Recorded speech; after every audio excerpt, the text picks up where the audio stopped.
5개월 만에 다시 한국 혈액암 협회에서 이렇게 환우분들을 만나게 돼서 감사하고 또 기쁘게 생각을 합니다. 오늘은 급성 백혈병 중에서 주로 급성 골수성 백혈병에 좀 초점을 맞춰서 말씀을 드리겠습니다. 그리고 질문에서 급성 림프모구 백혈병에 대한 부분들도 질문을 해주신 부분들이 있는데 제가 알고 있는 범위 내에서 모두 다 답을 해드리도록 하겠습니다.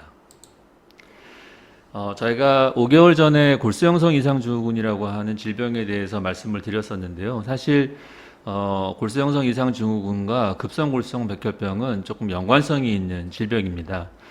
그래서 오늘도 순서는 현재 환우분들이 앓고 계시는 이 암이라고 하는 질병에 대한 소개, 그리고 급성골수성 백혈병에 대한 현황, 그 다음에 혈액암이기 때문에 저희가 골수의 기능에 대해서 짧게 말씀을 드릴 거고요. 그다음에 이 급성골수성 백혈병의 증상 진단, 또 종류, 예후, 치료에 대해서 말씀을 드리겠습니다. 지난번 5개월 전에도 보여드렸던 화면이고, 사실 요즘은 TV에서 이 23만 2,255명이라고 하는 숫자를 가지고 나라에서 광고도 나오는 것을 제가 봤습니다. 그만큼 1년에 굉장히 많은 환자분들이 새롭게 암 환자로 진단을 받게 되는데요. 잘 알고 계신 것처럼 이제 주로 위암이나 대장암처럼 고형 장기에 생기는 암들이 제일 흔한 5개 암의 대부분을 차지하고 있습니다. 남녀 전체적으로 암에 대한 치료에 대한 그 효과가 많아지면서 실제 새롭게 질병을 앓게 되시는 분 말고 현재 이 시점에서 암을 치료받고 있거나 암을 치료가 끝나서 이제 재발 여부를 관찰받고 있는 환자분들 모두를 다 합친 것을 이제 보통 숫자로 유병자 수라고 얘기를 하는데, 지금 국내에 거의 200만 명 넘는 암 환자분이 있다는 것을 알 수 있습니다. 그래서 여러분들 이제 혼자 싸우시는 게 아니고 또 같이 같은 질병으로 열심히 치료를 받고 있는 분들이 많기 때문에 좀 용기를 얻으셨으면 좋겠습니다.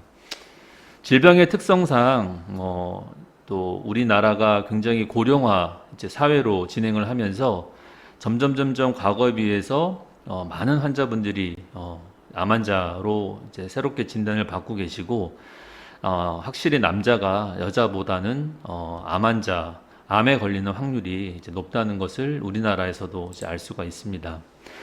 그 중에서 이 급성골수성 백혈병은 사실 10대 암에는 들어가질 못합니다. 혈액암 중에서는 림프종이 가장 많은 환자분들이 걸리는 혈액암인데, 림프종이 보통 9번째나 한 10번째 정도에 해당을 하고, 백혈병은 10대 암에는 들어가지 못하지만 어쩔 수 없이 이제 대표 혈액암이라고 하는 그런 이제 이름을 가지고 있습니다. 그만큼 백혈병이라고 하는 단어는 사실 모르고 계시는 분들이 없을 정도로 굉장히 좀 많이 알려져 있는 진단명이라고 할 수 있습니다. 이 중에서 이 급성 또 골수성 이런 말이 사실은 암 환자분들에게는 이게 쉽게 이해하실 수 있는 부분이 아닙니다. 왜냐하면 급성 대장암 이런 것은 없기 때문에, 암이라고 하는 것은 하나의 세포로부터 시작이 돼서 하나가 2개, 2개가 4개, 4개가 8개 이런 식으로 이제 계속 자라나서 어느 순간에 우리가 알게 되고, 또 알게 된 다음에도 치료를 받을 때까지 꽤 많은 시간이 흐르게 돼서 많은 환우분들이 이제 주치의에게 이 암이 도대체 언제부터 생겼느냐, 그럼 대부분 언제부터 생겼는지 잘 모른다, 꽤 되셨을 거다, 이 정도로 커질 때까지는 꽤 되셨을 거다, 이렇게 이야기를 듣게 되는데요. 그래서 급성이니 만성이니 이런 어떤 시간적인 속도를 나타내는 말이 앞에 붙어 있는 암은 백혈병을 제외하고는 없습니다. 그래서 이 왜 도대체 이 급성이라고 하는 단어랑 또 반대는 만성일 텐데요. 이 만성이라고 하는 단어가 어떤 의미로 사용하는지 이거를 좀 이해하시는 것이 좋고요. 또 골수성이라고 하는 단어와 또 이 림프모구 백혈병이라고 하는 이 두 가지를 또 나누어 좀 이해하는 것도 사실은 쉽지는 않습니다. 그래서 이런 부분들을 오늘 이제 강의를 통해서 조금 말씀을 드리겠습니다. 전체적으로 우리나라에서 지금 마지막으로 발표된 게 2017년, 저번 달에 2018년 발표 자료가 보고가 되긴 했는데 자세한 내용까지는 보고가 안 돼서 4년 전 데이터이긴 하지만 1년에 이 골수성 백혈병의 신한 환자분, 새롭게 진단되시는 환자분은 한 2,300명 정도입니다. 보통 림프종이 한 5,000명 정도 되니까 림프종의 한 절반 정도라고 보시면 되고요. 사실 전체 암 환자분의 숫자를 생각을 하면 사실은 뭐 1% 정도 되는 이제 암에 해당을 하죠. 역시 남자가 많고요. 이 그래프를 보여드리는 이유가 보통 백혈병 그러면 아이들, 소아의 암이라고 알고 계시는 분들이 많은데 이 급성골수성 백혈병은 다른 고형암, 뭐 대장암이나 이런 다른 고형암과 마찬가지로 나이가 많을수록 더 걸리기 쉬운 암입니다. 그런데 왜 이 백혈병이 자꾸만 소아 영역의 암이라고 생각을 하게 되냐면 이 림프모구 백혈병 때문에 이제 그런 좀 대접을 받는 경우가 많이 있습니다. 그래서 아마 암 중에서는 매우 좀 독특하게 이게 소아부터 연세가 많으신 분들까지 뭐 조금 높낮이가 다르긴 하지만 일정하게 발생을 하는 게 이 림프모구 백혈병이고 골수성 백혈병은 일반적인 암과 마찬가지로 나이에 따라서 점점 더 발생을 많이 하는 그런 암이라고 보실 수 있습니다. 전체적으로 이제 림프종, 다발골수종, 뭐 다른 종양까지 다 합쳐서 저희가 한 10,000명 이상 되는 환자분들이 1년에 발생을 하게 되는데 아까 말씀드린 것처럼 림프종이 제일 많고 그 다음에 골수성 백혈병이 이제 그 다음을 차지합니다. 그런데 왜 이 나머지 두 질병도 이렇게 좀 떨어뜨려 놨냐 하면은 이 골수 증식 종양하고 골수 형성 이상 증후군이 이 환자분들 중에 일부가 골수성 백혈병으로 이제 진행할 수 있기 때문에 저희가 이 골수성 백혈병, 골수 증식 종양, 골수 형성 이상 증후군을 모두 합쳐서 골수계 종양이라고 보통 이야기를 합니다. 그래서 이 세 질병을 다 모으면 한 40% 정도의 차지를 하게 되죠. 그래서 림프종 그리고 여기 보시면 림프모구 백혈병이 7%인데 물론 소아에서 많이 발생을 하긴 하지만 전체적으로 환자 수는 그렇게 많지는 않습니다. 그래서 대부분 백혈병 그러면 성인 영역에서는 이제 골수성 백혈병을 이제 의미를 하게 됩니다.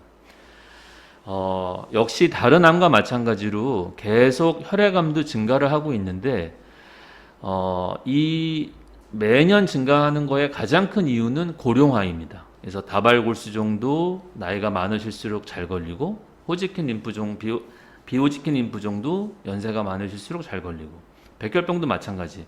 따라서 우리나라가 점점 고령화 사회가 되면서 이 혈액암 모든 종류의 거의 혈액암이 점점 더 많이 발생을 하고 있습니다. 백혈병은 사실 질병이 백혈병이던 골수형성 이상 증후군이던 뭐 골수성 백혈병이든 림프구성 백혈병이든 사실 환자분이 증상을 느껴서 병원을 찾게 되는 것은 거의 비슷한 증상으로 찾게 됩니다. 왜냐하면 이런 질병들의 특징이 결과적으로는 혈액에 문제가 생기는 것이기 때문에 혈액 세포들이 해야 될 일들을 하지 못하게 되면서 나타나는 증상들. 그래서 그게 질병이 뭐냐에 따라 상관없이 거의 대부분 비슷한 증상으로 이제 병원을 찾게 됩니다.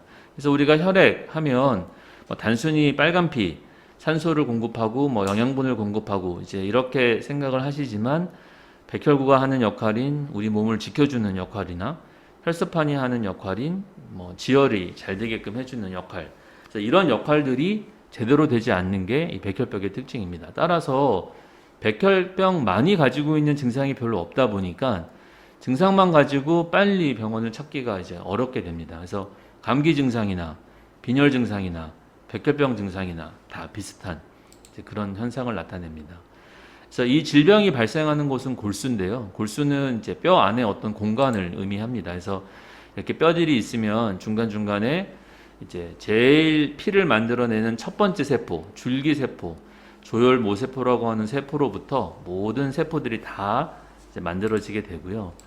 골수성 백혈병과 림프모구 백혈병을 이해하시기 위해서는 이 이제 첫 번째로 졸기세포로부터 크게 두 가지로 나눠지기 때문에 이쪽 골수계에 해당하는 세포들의 문제가 생기면 골수계 질환이 되는 거고, 이 오른쪽 림프계 쪽에 문제가 생겨서 질환이 되면 뭐 림프종이나 다발골수종이나 림프모구 백혈병 같은 그런 이제 림프계 종양이 되는 겁니다. 그래서 마치 사람이 뭐 남자 여자로 나뉘듯이 이렇게 크게 두 가지로 나뉘게 되고, 지금 노란색 부위로 표시되어 있는 이 부분이 바로 골수계가 하는 역할입니다. 그래서 백혈구뿐만 아니라 적혈구, 혈소판이 다 이쪽에 포함되어 있습니다.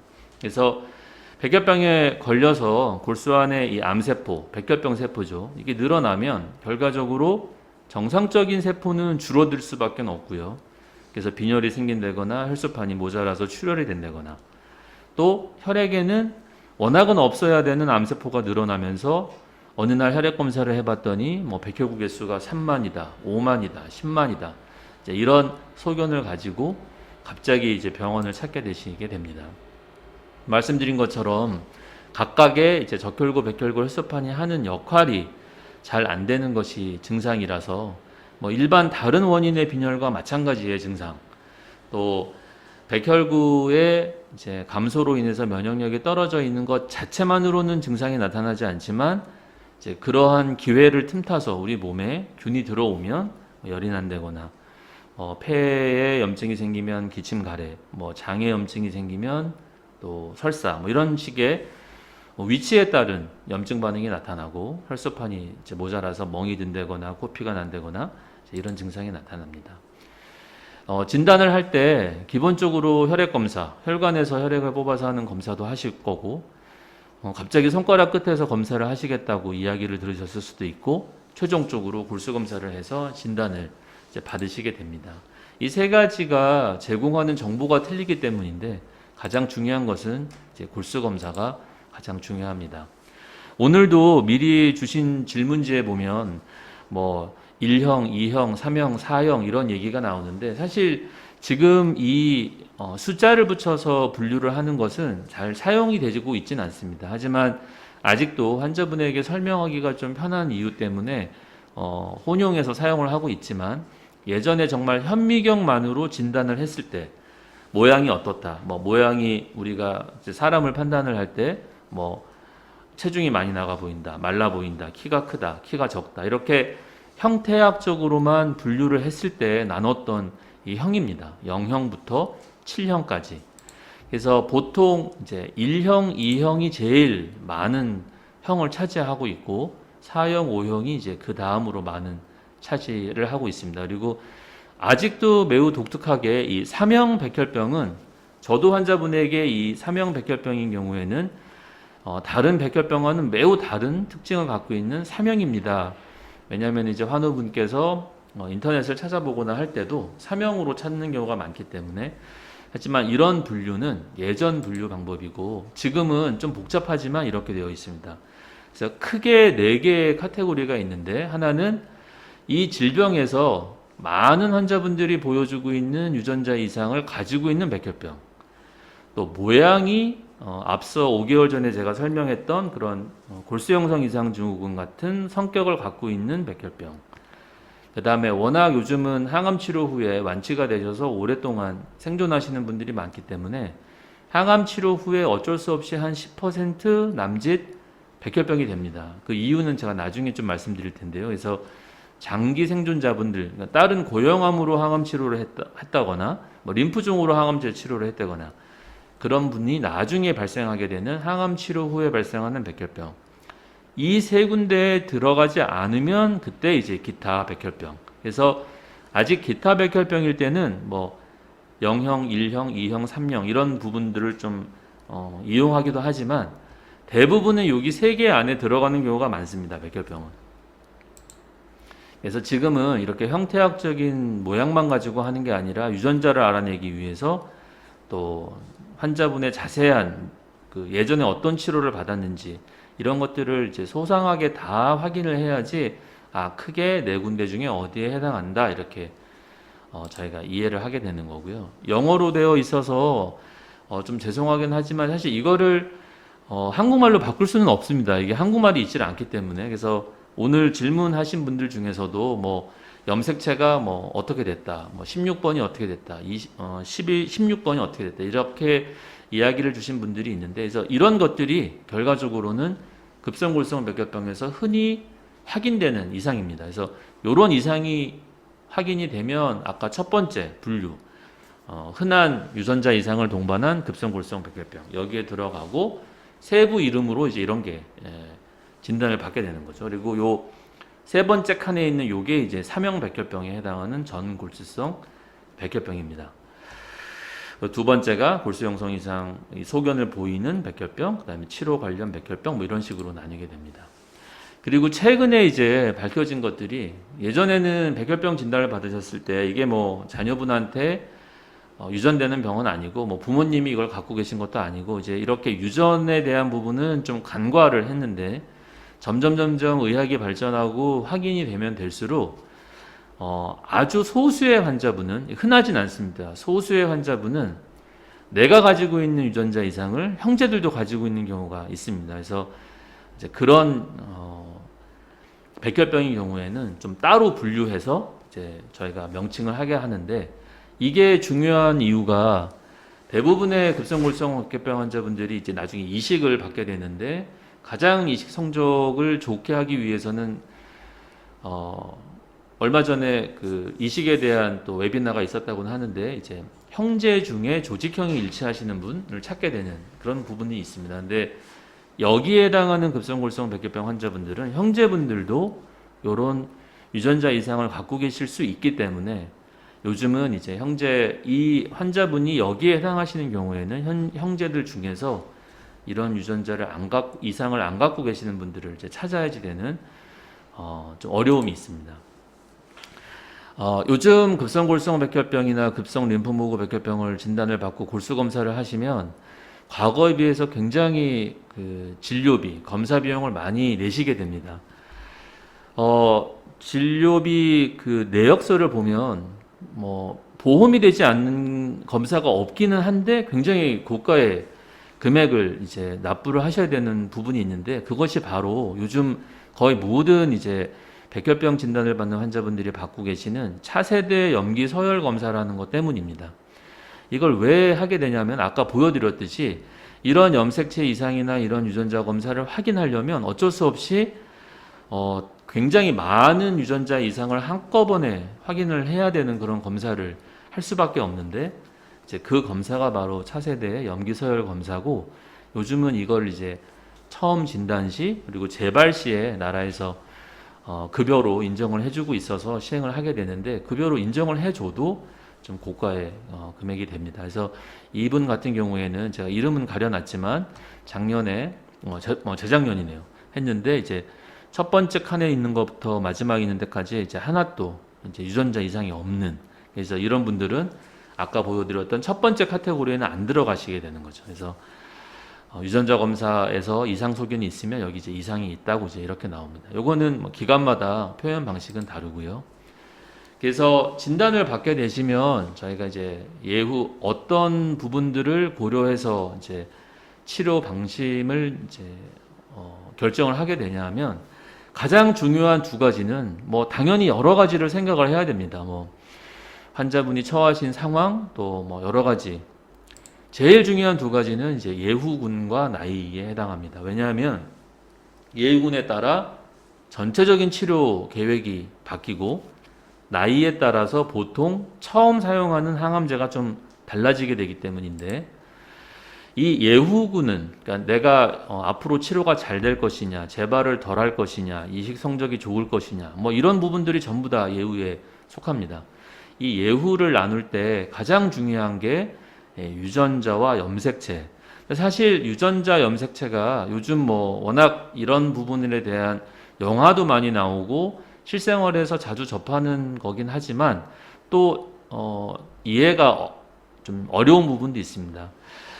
아주 정확한 비유는 아니지만 제가 이렇게 설명을 좀 드리는데요. 유전자는 결과적으로 우리 몸 안에서 어떤 거를 실행시키는 정보일 겁니다. 예를 들어 저희가 이 아이콘을 누르면 전화가 걸리고, 이 아이콘을 누르면 뭐 문자를 할 수 있고, 이 아이콘을 누르면 메일을 보낸다 라고 한다면, 그렇게 우리 몸 안에서 뭔가를 작동시키는 것들의 이제 명령어가 유전자일 것입니다.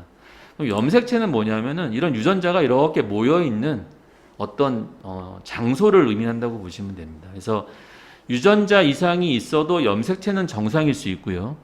유전자의 이상이 없어도 염색체가 이상일 수도 있지만, 보통 염색체의 이상이 일어난다면 한두 개쯤 유전자는 꼬일 수밖에 없게 되어 있습니다. 그래서 이런 부분들이 이제 유전자랑 염색체는 조금 다른 개념이라는 걸 말씀을 드립니다. 그래서 보통 세 가지 군으로 나누게 되는데요. 이 군을 얘기할 때 교수님들마다 좀 표현 방식이 다릅니다. 좋은 예우라고 설명하시는 교수님도 계시고, 뭐 양호한 예우, 또는 뭐 예우가 좋아요, 아니면 예우가 뭐 양호해요. 또 평범한 예우는 그냥 뭐 중간군이라고 설명하시기도 하고, 뭐 표준 위험군이라고 얘기하시기도 하고. 그래서 이거를 환우분들한테 전달할 때 어떻게 전달하는 게 제일 이해가 빠르실까 고민하시면서 말씀을 하시기 때문에 조금씩은 다 다른데, 일단은 백혈병 환우, 급성골수성 백혈병 환우분들 중에서 예후가 조금 낫다, 이런 의미입니다. 더 당연히 정상인들에 비해서 예후가 좋은 건 아니겠죠. 그래서 이게 좀 어폐가 있습니다. 왜냐하면 백혈병인데 좋다, 이런 의미 자체가 좀 언뜻 이해하기는 어려운 부분인데요. 어찌됐건 세 개 군으로 나누면 여기에 속하신 분들은 비교적 치료가 잘 되고 생존율이 높고, 두 번째 군은 첫 번째보단 못하고 세 번째보단 좋고, 마지막 세 번째에 속하신 분들이 제일 나쁘고, 이런 상대적인 의미로 좀 이해하시면 될 것 같습니다. 대표적인 예가 사명백혈병은 양호한 예후에 들어갑니다. 요거 말고도 몇 가지가 더 있지만, 보통 전골수성 백혈병이 양호한 예후 중에서도 제일 양호하다고 보시면 되겠습니다. 그 다음에 대부분의 백혈병이 여기에 속하고요. 그리고 뭐 불량한 예후 중에 가장 흔한 예가 한 3-4군데 이상 염색체가 다 문제가 생긴 곳. 그래서 염색체 결과지를 복사해서 받아보시면 한 줄로 안 써있고 막 2-3줄씩 이렇게 적혀 있는 분들도 있거든요. 그런 정도면 이제 불량한 예후다. 그래서 치료를 해도 효과가 잘 안 나타날 수도 있고, 효과가 나타나도 효과가 유지가 되는 기간이 좀 짧고, 이식을 해도 이식 후에 재발을 하는 경우가 많고, 이제 이런 부분들을 의미를 합니다. 그래서 치료는 이게 이제 보통 저희가 말씀드리는 치료 방법인데 사실은 좀 복잡합니다. 일단 제일 먼저 시행하게 되는 치료법 이름 자체도 굉장히 낯선 단어가 들어가기 때문에 관해를 유도하기 위한 항암 치료다.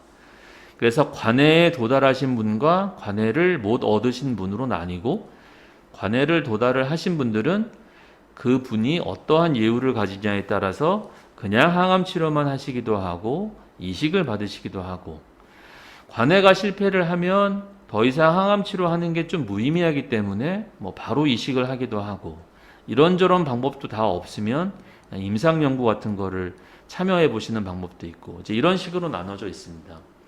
무엇보다 이 관해라는 거를 좀 이해하시는 게 중요한데요. 관해랑 완치를 물어보시는 환우분들이 매우 많습니다. 오늘도 질문 중에 있었던 것 같은데요.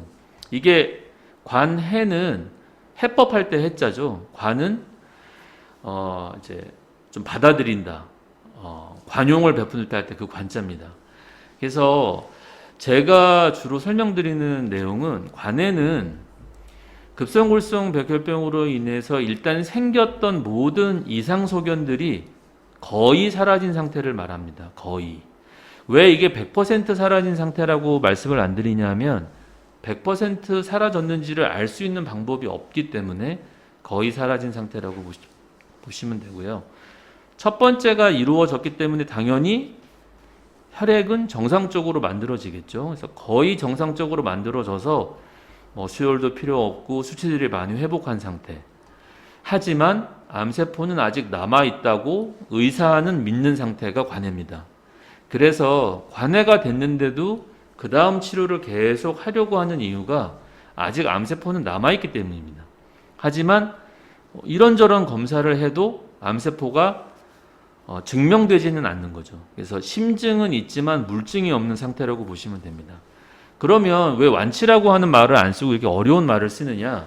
사실 완치는 시간 개념이 들어가기 때문에 지금 당장 지금 내 몸이 뭐냐? 내 몸 상태는 관해 상태다 라는 말만 가능한 거지, 지금 내 상태는 완치 상태다 그런 말 자체가 좀 안 되기 때문에 의사들이 이 관해라는 말을 어렵지만 자꾸 사용을 하는 겁니다.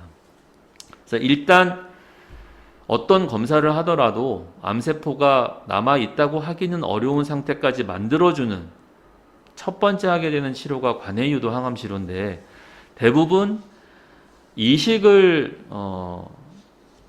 계획하고 있는 대부분의 아주 연세가 많으신 분들을 빼고는 뭐 736법, 7+3요법, 뭐 37요법, 3+, 이게 또 교수님들마다 말씀하시는 게 다른데 어찌됐건 이 가장 기본적인 개념의 치료를 하게 됩니다.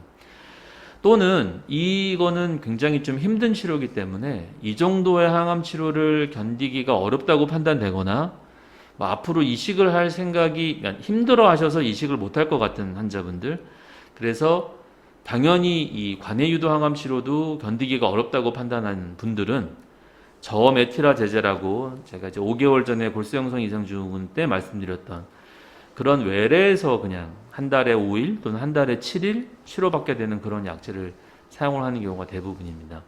그리고 여기에 요즘 들어서 필요하고 환우분이 그거를 이제 복용할 수 있을 정도의 어떤 재반 상황이 되면 유전자 표적 치료제 또는 신약을 같이 사용을 하는 경우가 있습니다. 그래서 기본적으로는 이게 골격이고요. 여기에 플러스 이런 약제들이 들어가는 경우가 많이 있습니다. 그런 약제들 중에서 요즘 제일 많이 환우분들이 설명을 듣는 게 뭐 이 라이답이라고 하는 약도 있고 벤클렉스타라고 하는 약도 있습니다. 그래서 이 부분은 이제 신약에 해당하는 거고 전 세계적으로도 공식적으로 사용되기 시작한 게 이제 몇 년 안 됐습니다. 그래서 아직은 우리나라가 이 약제들이 필요하고 효과가 있다는 것을 인정을 해서 적응증은, 그러니까 이 질병에서 이 약을 써라 이렇게 허락을 해줬지만 아직은 재정상 급여는 못 해주겠다라고 이야기를 해서 이제 환우분들이 좀 경제적인 부담을 많이 부담을 하고 사용을 하실 수 있는 약제이고, 아까 말씀드렸던 것처럼 이런 약제들은 이 약을 써야 되는 조건이 있을 때 모든 백혈병 환우분들이 이 약의 효과를 보는 건 아닙니다. 어떤 특정한 문제가 있을 때 이제 이 약을 쓸 수 있는 거라서 그런 부분입니다. 그리고 가장 세 가지 약 중에서는 적응증을 가장 최근에 받았지만 또 이런저런 치료를 하다가 치료가 안 됐을 때 매우 특정한 어떤 유전자 이상이 있을 때 사용하는 약제들도 대부분 다 먹는 약으로, 이 세 가지 약 전부 다 경구약인데요. 이런 것들이 나옵니다. 그래서 아까 말씀드린 것처럼 이제 관해가 도달을 하면 요 예후에 따라서 이제 이식을 하게 되거나 그냥 항암 치료만 하게 되는데, 아까 미리 주신 그 질문에도 있었는데 왜 누구는 항암 치료만 하고 왜 누구는 이식을 하느냐. 가장 큰 원칙은 항암 치료만으로는 완치가 될 가능성이 낮으면 이식을 하는 겁니다. 이식까지 하지 않아도 이식을 한 거랑 비슷할 정도의 효과가 나타나면 굳이 이식을 하실 필요는 없기 때문에 항암 치료만 하게 되는 것이고요. 이식을 꼭 해야 될 정도로 항암제 치료만으로는 좋은 성적을 기대할 수 없으면 이식을 하게 되는 것입니다. 그래서 관해 이후에 하게 되는 치료를 오늘 어떤 환우분께서도 이제 공고 치료 이런 이제 개념의 말씀을 하셨는데, 이제 그게 약간 옛날에 사용하던 약이라면 요즘은 뭐 공고 치료, 공고라는 단어도 사실은 쉬운 단어는 아닌데요. 관해 후에 하는 치료로 이제 요즘은 좀 많이 포괄적으로 사용을 합니다. 그래서 뭐 공고 치료, 유지 치료 이런 것들을 다 합쳐서 이식까지 다 포함해서 관해 후 치료라고 하고요. 일단 그 관해라고 하는 게 안 오면 어떻게 되느냐. 일단 가장 좋은 선수를 출전시킨 거거든요. 어떤 경기에 임할 때 가장 저희가 대진표를 짤 때 이제 뭐 초반에 좋은 선수를 넣기도 하고 마지막에 좋은 선수를 넣기도 할 때 뭐 단체전을 한다고 따지면, 근데 이 암에 대한 치료일 때는 가장 좋은 선수를 아낄 이유가 없습니다. 가장 처음에 사용을 해야지 되는 건데 가장 좋은 성적을 가지고 있는 약제를 썼는데 관해가 안 왔다. 일단 기본적으로 완전히 없어졌다고 할 수 없을 정도로 암세포가 많이 남으면 그게 실패한 거에 해당을 하는데, 그때 이제 하게 되는 치료를 이제 구제한다라고 해서 구제 치료라고 하고, 관해가 온 이후에 재발을 했을 때 하는 치료도 이제 구제 치료라고 합니다. 그래서 이제 구제 치료로 항암제를 선택할 수도 있고, 아무리 이런저런 항암제를 써서도 안 되는 경우에는 그냥 이식 자체를 구제 항암요법으로 구제요법으로 사용을 하는 경우도 있습니다. 그렇다면 이제 그런 분들은, 한우분들은 몸에 암세포가 많이 남아 있는 상태에서 그냥 이제 바로 이식을 들어가게 되는 경우도 있습니다. 그래서 완치라고 하는 건 이런 관해 상태를 최소 5년 이상 유지를 한다면 그때 이제 완치라고 하게 되는 말씀을 드리게 되는데, 가장 중요한 개념이 5년이 지나서 완치가 되시는 게 아니고 5년이 지났을 때 5년 전에 완치됐다고 말씀을 드리는 겁니다. 즉 5년이라고 하는 시간을 줬는데도 불구하고 환우분 안에, 몸 안에 암세포가 남아 있었으면 충분히 자라고도 남을 5년이라고 하는 시간을 들였을 때 자라지 않았다면 치료가 종료된 시점에서 완치가 되신 거죠. 하지만 5년이 지나갈 때까지 저희가 완치라고 말씀을 못 드리는 것 뿐입니다. 그래서 가장 많은 환우분들이 좀 이제 이해가 필요한 부분이, 5년이 지나면서 계속 관해 상태라면 5년 전에 이제 완치가 되신 거를 그때 깨닫게 되시는 거라고 생각을 하시면 됩니다. 이게 한 5, 6년 전에 미국 데이터, 미국 자료이긴 하지만 사실 크게 다르지는 않아서 말씀을 드리면, 빨간 줄이 림프모구 백혈병이고요. 파란 줄이 급성 골수성 백혈병인데, 이게 이제 10년이라고 여기 적혀 있는데 10년 생존율, 즉 5년도 아니고 10년 생존율이니까 저희가 흔히 얘기하는 완치율이라고 보시면 됩니다. 아주 젊은 분, 워낙 소아의 급성 림프모구 백혈병은 완치율이 높기 때문에 이렇게 높게 나오는 거고요. 급성 골수성 백혈병 같은 경우에는 이제 한 5, 60% 정도의 완치율을 보입니다. 그 다음에 나이가 좀 이제 드셔서 장년층 쪽으로 올라가게 되면은 좀 더 떨어지고요. 또 5, 60대 초반, 보통 이때까지 이식을 하는 경우가 많이 있습니다. 그래서 한 20, 30%의 완치율, 60대 후반부터는 이식 자체를 못 하시는 분이 많기 때문에 이렇게 성적이 좀 많이 떨어지는 것이고요. 그래서 이게 대략적인 완치율이긴 합니다.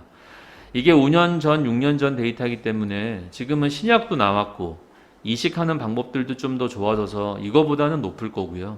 뭐 우리나라도 외국하고 그렇게 크게 다르진 않을 것입니다.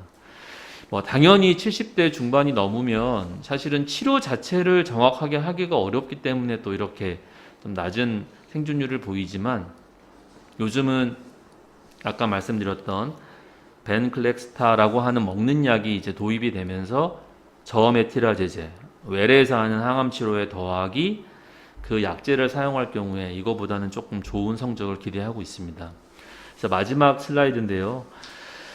급성골수성 백혈병은 백혈병, 소아한테서 생기는 질병이 아니고 나이가 많으실수록 더 많이 생기는 혈액암이고요. 1차성으로 바로 아무 질병이 없다가 발생할 수도 있지만 골수형성 이상증후군이거나 아니면 골수 증식종양이거나 아니면 다른 암으로 항암제 치료를 받은 이후에 2차성으로 발생하는 경우도 꽤 많습니다. 증상은 다른 혈액질환과 비슷하시고요. 뭐 진단 방법도 비슷합니다.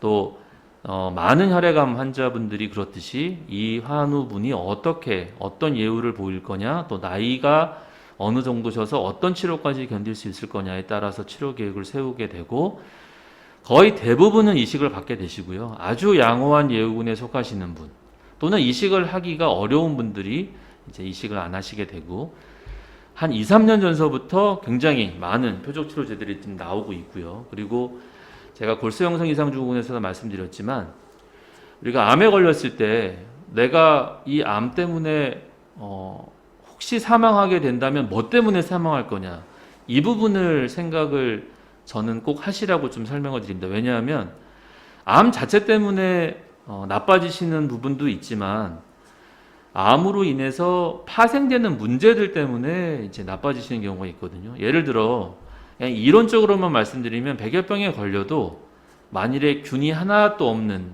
몸 안에 균도 하나도 없고 이 지구상에 있지 않으시고 뭐 우주에 나가 계셔서 전혀 균이 없는 상태다.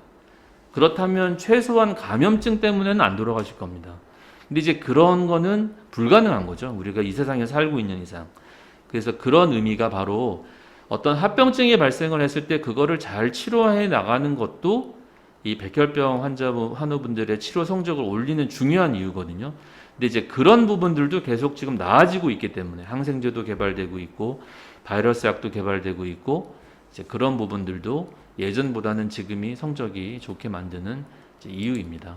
그래서 급성골수성 백혈병 하루 1년에 한 2,000명 정도 발생을 하시는데 치료 기간이 고령암보다는 매우 길고 또 이식이라고 하는 큰 관문을 넘으셔야 된다는 것 때문에 좀 힘드실 수는 있는데 환우분들 모두 기운을 좀 내시고 용기 있게 또 치료를 해 나가시면 좋은 성적이 있으실 거니까요. 또 그렇게 되기를 기도하겠습니다. 감사합니다.